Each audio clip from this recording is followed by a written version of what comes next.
Hello viewers, मैं हूं शुद्धि। पाकिस्तान और दुनिया भर में रहने वाले अलग टीवी के तमाम व्यूवर्स को मेरा सलाम। पाकिस्तान आइडल फिर से शुरू हो चुका है। हमने आपसे कहा था कि पाकिस्तान आइडल शुरू हो रहा है और गालिबन हम ही थे जिन्होंने सबसे पहले आपकी हिम्मत बनाई थी कि पाकिस्तान आइडल शुरू होगा और बहुत अच्छे तरीके से शुरू होने वाला है। तो पाकिस्तान आइडल अब शुरू हो चुका है। यकीनन इसकी सबको बहुत ज्यादा खुशी होगी और जितनी खुशी दो लोगों को हुई है शायद किसी और को मुश्किल ही हुई होगी। एक तो इस शो के होस्ट शफात अली हैं और दूसरा मैं यानी कि शुज्जी। क्योंकि जिस वक्त पाकिस्तान आइडल शुरू हुआ था तो अलग टीवी भी शुरू हुआ था। अलग टीवी को 1 साल हो चुका है और पाकिस्तान आइडल को भी तकरीबन 1 साल का अरसा होने वाला है। बीच में 6 महीने का गैप उन्होंने लिया, इसके बाद दोबारा से उनकी वापसी हुई है। लेकिन व्यूवर्स, मेरा एक सवाल है कि पाकिस्तान आइडल जिसका हम इंतजार कर रहे थे, क्या ये वही पाकिस्तान आइडल है? कहीं ऐसा तो नहीं हमारे साथ धोखा किया गया हो? क्योंकि ये तो बिल्कुल भी पाकिस्तान आइडल वो लग ही नहीं रहा था। ये तो ऐसा लग रहा था कि कोई म्यूजिकल शो हो और तमाम लोग बैठकर इसको देख रहे हों, इसे एंजॉय कर रहे हों। अगर आप जजेस को भी देखें तो ऐसा नहीं लग रहा था कि वो किसी को जज कर रहे हैं, बल्कि ऐसा लग रहा था कि वो किसी बड़े-बड़े सिंगर्स का कोई प्रोग्राम्स देख रहे हैं और उनसे खुश हो रहे हैं, उसपे दाद दे रहे हैं। अगर हम कंटेस्टेंट की बात करें तो वो कंटेस्टेंट जो कि आज से 6 महीने पहले बच्चे थे, जिनके अंदर कॉन्फिडेंस की कमी थी, जो सेट पर आने में घबराते थे, तो लग ही नहीं रहा था कि ऐसा कुछ है। उनका कॉन्फिडेंस तो आसमान से बातें कर रहा था। लग ही नहीं रहा था कि वो किसी कॉम्पिटिशन का हिस्सा है, बल्कि ऐसा लग रहा था कि वो किसी शो में परफॉर्म करने के लिए आए हैं और बस परफॉर्म किए जा रहे हैं। चलें अब बात करते हैं पाकिस्तान आइडल के स्पेसिफिक एपिसोड की। इस एपिसोड का नंबर गालिबन 37 था और इस एपिसोड को कल्चरल नाइट का नाम दिया गया था। इस एपिसोड में पाकिस्तान के मुख्तलिफ सूबों के जो फोक सॉन्ग हैं, जो मशहूर सॉन्ग हैं, उनको हिस्सा बनाया गया और इसमें खास मेहमानों को मदऊ भी किया गया। जैसा कि पश्तो जबान के लेजेंडरी सिंगर ख्याल मोहम्मद लाला को मदऊ किया गया, बलूचिस्तान से अख्तर चनाल, सिंध से सनम मारवी और पंजाब से आरिफ लोहार ने उसकी नुमाइंदगी की। इस एपिसोड में दो बड़े सरप्राइजेस भी थे। जैसा कि हम वाइल्ड कार्ड के बारे में आपको बार बार बता रहे थे कि वाइल्ड कार्ड से किसी की एंट्री हो सकती है, तो वाइल्ड कार्ड के जरिए रोहान अब्बास की एंट्री हुई। हमारे व्यूअर्स भी बड़े खतरनाक हैं भाई, इनकी ऑब्जर्वेशन को हम दाद देते हैं। एक साहब ने तो मुझे बार-बार कमेंट में कहा कि भाई रोहान अब्बास की एंट्री होगी वाइल्ड कार्ड के ज़रिए। थैंक यू व्यूअर, आप हमारे साथ इतनी दिलचस्पी से प्रोग्राम देखते हैं और अपने कमेंट्स में हमें आगाह भी करते रहते हैं। इसके अलावा जो दूसरा सरप्राइज़ था उससे तो वाक़ई में सबको हिला के रख दिया, वो थे बुख्ती बिरादरान। अगर आपको याद हो तो थिएटर राउंड में बुख्ती बिरादरान आए थे और उन्हें बहुत पसंद किया जा रहा था, लेकिन चूँकि वो आगे नहीं जा सके तो उनकी वहाँ से वापसी हो गई थी। इस मर्तबा उन्हें सामिया गौहर के साथ परफ़ॉर्म करने का मौका मिला और उनकी परफ़ॉर्मेंस बहुत ही ज़बरदस्त थी। अगर प्रोग्राम के सेट की बात की जाए तो तकरीबन वही सेट था। लग रहा था कि उसमें कुछ थोड़ी-सी एडजस्टमेंट की गई हैं, कुछ चीज़ें शामिल की गई हैं और कुछ चीज़ें कम भी की गई हैं। हमारे सुनने में ये भी आया है कि जो सेट है उसमें कुछ मसाइल हुए थे और कुछ लोग जो है गिर गए थे सेट के अंदर। इस मर्तबा शफ़ाअत अली की एक जुगत उन्होंने रिपीट नहीं की कि गल मुक गई है मुख्तारा। प्रोग्राम में होस्ट, जजेस और जितने भी कंटेस्टेंट्स हैं सब बहुत ही खुश दिखाई दे रहे थे। हमारे कुछ व्यूअर्स को जजेस के पैनल के हवाले से कुछ खदशात थे कि कुछ लोग ये पूछ रहे थे कि फवाद होंगे या नहीं होंगे? फवाद तो अक्सर गायब हो जाते थे, तो इस दफ़ा फवाद होंगे या नहीं होंगे? तो जब जजेस का पैनल सामने आया तो सिर्फ फवाद बैठे थे और बिलाल मकसूद बैठे थे और ज़ैब भी नहीं थी और राहत फ़तेह अली खान भी नहीं थे। राहत फ़तेह अली खान तो इस पूरे एपिसोड में नहीं थे, जिसके बारे में बिलाल मकसूद ने बता दिया था कि वो कॉन्सर्ट्स के सिलसिले में कहीं मसरूफ़ हैं, इस वजह से इस एपिसोड का हिस्सा नहीं है। जो लोग ये सोच रहे थे कि फवाद खान नहीं आएँगे, तो फवाद खान आए और बिल्कुल ही एक अलग स्टाइल में आए। उन्होंने अपनी हेयर कटिंग भी करवाई थी, अपना शेव भी करवा लिया था और कुछ लोग तो बड़े हो रहे हैं और ये 10 साल पीछे चले गए हैं, काफ़ी स्टनिंग लग रहे थे। लेकिन हाँ, ज़ैब बंगश जो कि जजेस के पैनल में मौजूद नहीं थी, वो कुछ ही देर में सेट पर नमूदार हुईं और उनकी परफ़ॉर्मेंस से इस एपिसोड का आगाज़ हुआ। ज़ैब बंगश की परफ़ॉर्मेंस बहुत ही ज़बरदस्त थी और मुझे भी बहुत मज़ा आया उनकी स्वीट सी आवाज़ में ये गाना सुनने का। फिर वो जजेस के पैनल में जाकर बैठ गईं। यहाँ मैं एक बात और हाइलाइट करता चलूँ कि इस एपिसोड को क्योंकि कल्चरल नाइट का नाम दिया गया था, तो जितने भी सेट पर लोग मौजूद थे सिवाय जजेस के,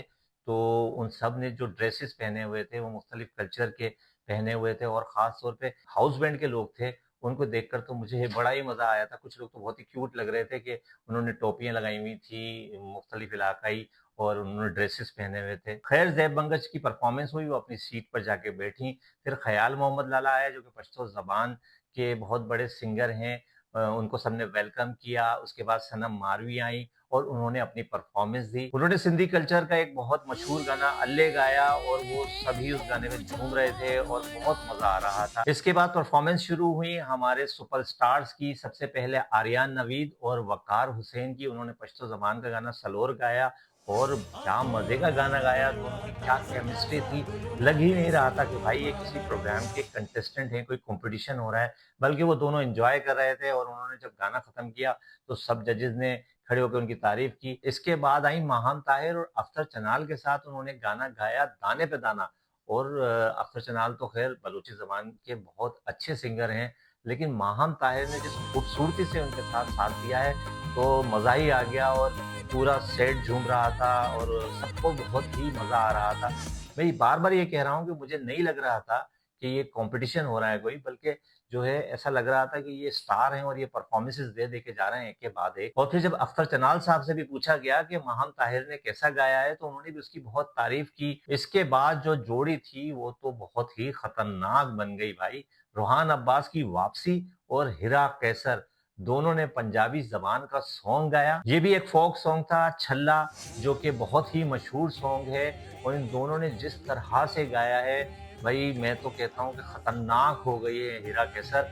और ख़ैर जिस तरह का उन्होंने ड्रेस पहना हुआ था तो उनके जोगर्स तो नज़र नहीं आ रहे थे, लेकिन ये जादू यकीनन उन 6 महीनों की मेहनत का है, जो उन्होंने की घर पे। उन्हें यकीन होगा कि पाकिस्तान आइडल वापस आएगा और उनको परफ़ॉर्म करने का मौका मिलेगा। इस तरह ये एपिसोड आगे बढ़ती गई और बीच में कमर्शियल भी आते गए। फिर आरिफ लोहार साहब की एंट्री हुई, उन्हें भी बैठने का कहा गया और फिर उसके बाद परफ़ॉर्मेंस होती है सामिया गौहर की और मुक्ति बिरादरान की। कमाल की परफ़ॉर्मेंस थी। उन्होंने बलोची ज़बान का गाना गाया वश मल्ले और क्या कमाल का गाया।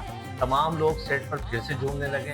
भाई इतना कॉन्फिडेंस कहाँ से आ गया इन लोगों में? वैसे तो सबने ही सामिया गौहर और मुक्ति बिरादरान को स्टैंडिंग ओवेशन दिया, लेकिन फवाद खान जो है काफ़ी देर तक खड़े रहे और उन्होंने ये भी कहा कि अब तक की ये सबसे बेस्ट परफ़ॉर्मेंस है। इस परफ़ॉर्मेंस पर सामिया गौहर को राइजिंग स्टार का अवार्ड भी मिला। लेकिन पिक्चर अभी बाकी है मेरे दोस्त। तरब नफीस और नबील अब्बास, उन्होंने सिंधी ज़बान में गाना गाया हो जमालो और तमाम लोग झूमना शुरू हो गए। क्या खूबसूरत गाना गाया और तरब नफीस वाक़ई में आपने कमाल कर दिया और नबील अब्बास आप तो छा गए भाई। सनम मारवी भी ये देखकर बड़ी खुश हुई और शफ़ाअत की रिक्वेस्ट पर सनम मारवी ने तरब के साथ मिलके इसका कुछ पोर्शन गाया और तमाम लोगों ने ये पूरी परफ़ॉर्मेंसेज़ बहुत ज़्यादा एन्जॉय की। इसके साथ ही इन टोटल 8 कंटेस्टेंट्स की परफ़ॉर्मेंस खत्म हुई और फिर ख़याल लाला जो कि सेट पर आए और उनके साथ 2 नौजवान थे, शायद उनके बेटे थे, इसके बारे में बताया नहीं गया है। उन्होंने पश्तो ज़बान में एक गाना गाया और बहुत ही खूबसूरत गाना था। इसके बाद आरिफ लोहार साहब जो कि गेस्ट आर्टिस्ट की हैसियत से आए थे, उनकी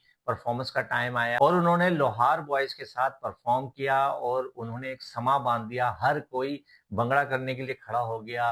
तमाम जजेस भी उठकर आ गए, तमाम कंटेस्टेंट्स भी आ गए और सब उनकी धुन पर जो वो गा रहे थे उसके साथ नाच रहे थे। बहुत ही ज़बरदस्त परफ़ॉर्मेंस रही और तमाम लोगों ने खूब एन्जॉय किया और इसी गाने के साथ इस एपिसोड का इख्तिताम हुआ। इस एपिसोड के आगाज़ में प्रोग्राम के होस्ट शफ़ाअत अली ने थोड़ा-सा बताया भी कि पाकिस्तान आइडल 6 महीने पहले क्यों बंद हो गया था और क्या वजूहात थीं और फिर उसके हवाले से जजेस के एक्सपीरियंस भी पूछे कि जजेस ने भी बताया कि लोग उनसे बार-बार पूछते थे कि भई पाकिस्तान आइडल क्यों बंद हो गया? ये दोबारा शुरू होगा भी या नहीं होगा? तो लोगों की बेपनाह मोहब्बत थी शो के साथ जिसके बारे में तमाम जजेस ने बताया और कुछ लोगों ने तो बड़े अजीब-अजीब से किस्से भी बताए कि किसी ने पूछा कि भाई ये शो बंद होना पाकिस्तान के खिलाफ साजिश है, जिस पर सब लोग मुस्कुराए भी। तो खैर बहुत सारी बातें हो रही थी। अभी भी बहुत सारी बातें हो रही हैं। जिस वक़्त हम ये वीडियो रिकॉर्ड कर रहे हैं, तो मैंने कुछ ही देर पहले एक इंटरव्यू देखा पाकिस्तान आइडल सीज़न 1 के जो जज हैं अली अज़मत साहब, उन्होंने भी बहुत कुछ कहा है। तो बातें तो हो रही हैं और यकीनन इस बातों में कुछ सच्चाई भी होगी, लेकिन सबसे अच्छी बात ये है कि पाकिस्तान आइडल की वापसी हुई, तो यही सबके लिए सबसे बेहतर बात है। मेरा जैसा कि अंदाज़ा था, मैंने आपको पहले भी बताया था कि अभी कोई 6 एपिसोड बाकी हैं, लेकिन इन 6 एपिसोड को 3 एपिसोड में डिवाइड कर दिया गया है। अब हर वीक 2 घंटे के स्लॉट की एक एपिसोड आपको दिखाई जा रही है। अभी इस वीक आपको कल्चरल नाइट दिखाई गई है। नेक्स्ट संडे यानी 16 अगस्त को आपको आज़ादी स्पेशल देखने को मिलेगा, जिसमें पाकिस्तान के नगमे गाए जाएँगे और उससे नेक्स्ट वीक यानी कि 23 अगस्त को आपको सुपर फिनाले देखने को मिलेगा पाकिस्तान आइडल का, जिसमें से फैसला होगा कि कौन पाकिस्तान आइडल बनेगा। लेकिन जिस तरह पहले सुनने में आ रहा था और जैसा कि हर आइडल में होता है कि क्वार्टर फाइनल होते हैं, सेमीफाइनल होते हैं, फिर फिनाले होता है, तो लगता है कि इस दफा प्लान में थोड़ा चेंज है। उसकी वजह यह भी है कि इस शो की वापसी हुई है और इस शो का इख्तिताम होना है, तो इसको कुछ चेंजेस के साथ आगे लेके जाया जा रहा है और इन तमाम 8 कंटेस्टेंट के साथ ही इसका सुपर फिनाले होगा। तो लगता यही है कि इन 3 वीक्स में ये 3 एपिसोड्स दिखाई जाएँगी और इन्हीं 3 एपिसोड्स में इसका फैसला हो जाएगा और कोई पाकिस्तान आइडल बन जाएगा। क्योंकि जिस तरह से एपिसोड्स डिज़ाइन की जा रही हैं कि एक कल्चरल नाइट हो गया, एक आज़ादी स्पेशल हो गया और एक ग्रैंड फिनाले, तो फिर होगा यही कि इनमें से ही किसी को पाकिस्तान आइडल चुन लिया जाएगा। अब एलिमिनेशन होंगी या नहीं, ये बात समझ नहीं आ रही। शायद एलिमिनेशन हो, शायद ना हो और इन्हीं 8 में से किसी एक को पाकिस्तान आइडल चुन लिया जाए। अच्छा, अब आप लोगों के ज़हन में ये होगा कि पाकिस्तान आइडल किस तरह से देख सकते हैं, तो इसके लिए सिंपल सा वही बिगिन ऐप है, उसका लिंक हम अपने इस वीडियो के कमेंट सेक्शन में भी दे देंगे, तो आप वो लिंक क्लिक करके वीडियोस देख सकते हैं। तो व्यूअर्स, ये थी पाकिस्तान आइडल की वापसी के बाद उसकी पहली एपिसोड। बहुत ही धमाकेदार एपिसोड और बहुत मजा आया, हर कोई बहुत खुश था। यकीनन व्यूअर्स आप भी खुश होंगे कि पाकिस्तान आइडल की वापसी हुई। अब ये वापसी हो तो गई है, लेकिन ये जो तमाम कंटेस्टेंट्स हैं भाई, ये तो सुपरस्टार बन गए। इनमें से आप पाकिस्तान आइडल चुनेंगे कैसे? जजेस आपको तो बहुत ही मुश्किल हो रही होगी कि ये फैसला भी तो करना है अभी कि इनमें से कौन पाकिस्तान आइडल बनेगा। सबकी आप तारीफें कर रहे हैं, सब परफॉर्मेंस कर रहे हैं, एक से बढ़कर एक परफॉर्मेंस हो रही है और लग ही नहीं रहा कि कोई कंटेस्टेंट है भाई, ये तो सुपरस्टार बन चुके हैं। पाकिस्तान आइडल की वापसी के बाद जो कुछ मुझे लग रहा है कंटेस्टेंट्स की परफॉर्मेंसेस देखने के बाद, कि भाई ये तो बहुत ही टफ हो गया है। कुछ व्यूअर्स जो कि हमारे कमेंट सेक्शन में हमें ये कहते थे कि तरब रह जाएगी या फलाना ले जाएगा, तो भाई ऐसा कुछ तो दिखाई नहीं दे रहा। मुझे तो लग रहा है कि 3-4 लोग बहुत सख्त दावेदार हैं पाकिस्तान आइडल के। मैं अगर अंदाज़न उनका नाम बताऊँ, लेना चाहूँ, वैसे तो बाकी नाराज़ नहीं होइएगा, लेकिन मुझे लग रहा है कि वो सामिया गौहर भी हो सकती है, वो माहम ताहिर भी हो सकती है, वो हिरा कैसर भी हो सकती है। लेकिन भाई जो परफ़ॉर्मेंसेज़ थी और जो कुछ नज़र आ रहा है, उससे तो साफ ज़ाहिर है कि इस मर्तबा पाकिस्तान आइडल कोई लड़की ही बनेगी। अब वो तरब नफीस हो, हिरा कैसर हो या माहम ताहिर हो या फिर सामिया गौहर। चलें व्यूअर्स, आप भी अंदाज़ा लगाएँ। वैसे तो हर तरफ से एक ही आवाज़ आ रही थी कि पाकिस्तान आइडल ये बनेगा, पाकिस्तान आइडल ये बनेगा। अब जो वापसी हुई है सबकी और जो सबने परफ़ॉर्मेंसेज़ दी हैं और जो सबको कमेंट्स मिले हैं, उसके बाद आपकी राय बदली है या अभी भी वही है? मुझे तो एक नाम बहुत साफ नज़र आ रहा है और वो है लड़की ही, कि उसने ही पाकिस्तान आइडल बनना है। बाकी देखते हैं कि आगे क्या होता है। आपकी नज़र में इन 8 सुपरस्टार्स में से वो कौन है जो कि पाकिस्तान आइडल बन सकता है? और क्या कोई एलिमिनेशन होगी भी या नहीं होगी? और अगर होगी भी तो किसकी हो सकती है? अच्छा, पाकिस्तान आइडल की वापसी पर आपके क्या तासुरात हैं? आप अपने तमाम ख़यालात का इज़हार हमारे इस वीडियो के कमेंट सेक्शन में ज़रूर करें। नेक्स्ट संडे आज़ादी स्पेशल है, जिसका प्रोमो रिलीज़ हो चुका है। आप देख ही रहे हैं, बड़े-बड़े सुपरस्टार्स उसमें आ रहे हैं और मिली नगमे गाए जा रहे हैं। अब तक के लिए इतना ही। अगर वीडियो पसंद आई है तो लाइक करें, दोस्तों और जानने वालों से ज़्यादा शेयर करें। अलग टीवी को सब्सक्राइब ज़रूर कर लें। मिलते हैं पाकिस्तान आइडल के सिलसिले की एक और वीडियो के साथ। अपना बहुत सारा ख़याल रखें। अल्लाह हाफ़िज़।